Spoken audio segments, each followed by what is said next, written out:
Good afternoon everyone. I am Altea Lorraine Belaro. So yung scripture po na shinare ni Pastor Russell ngayong araw is all about Psalm 68 verse 19. Ang sabi doon is yung title is All Glory Belongs to the Lord. So based sa Bible verse, so ang sabi daw doon is yung lahat ng mga problema natin is dinadala ng Panginoon. Kaya pala naisip ko rin po ngayon na nagpe-pray tayo. Some of our prayers ay natutupad at some of it naman ay of course hindi. I feel like syempre kahit yung mga hindi natutupad yung mga hindi natutupad na mga pinagpipray natin, syempre merong plano si Lord doon, meron siyang ibang purpose sa atin, meron siyang ibang mas magandang plano sa atin, of course. Pero yung mga pinagpipray natin na nafe-feel natin na nakakatotoo, na fulfill specifically yung mga hinihingi natin sa Panginoon, is yun pala dinadala niya, or siya mismo yung nagdadala ng mga burdens natin in life. Kaya kung sa tingin natin na mabigat yung problema natin sa buhay, of course mas doble sa Panginoon, since lahat ng anak niya hindi niya pinapabayaan. So for God na siya yung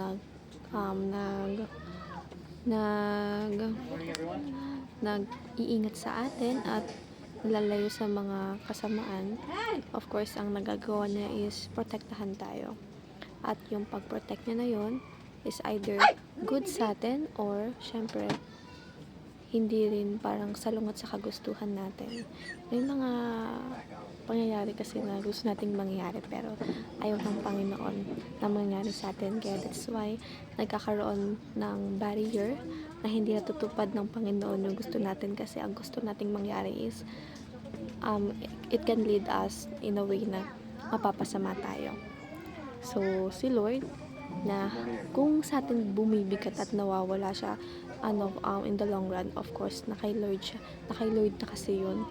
Si Lord na yung humahawak ng mga burdens natin, si Lord na yung capable na ayusin lahat ng mga kailangan ayusin sa buhay natin.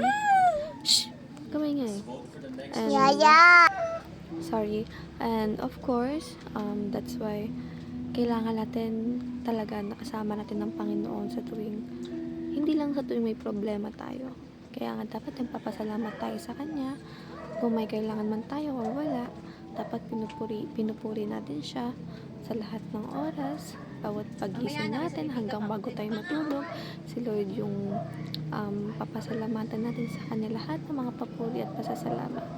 Dahil lahat ng victories natin in life, hindi natin magagawa yun without God, without His guide, without His strength for us, and syempre without the love of our God in us. So for us to be able to know God, of course kailangan magkaroon ng relasyon, magtiwala, magbasa ng mga Bible verse, at intindihin rin yung mga gustong ibigay sa atin ng Panginoon na impormasyon.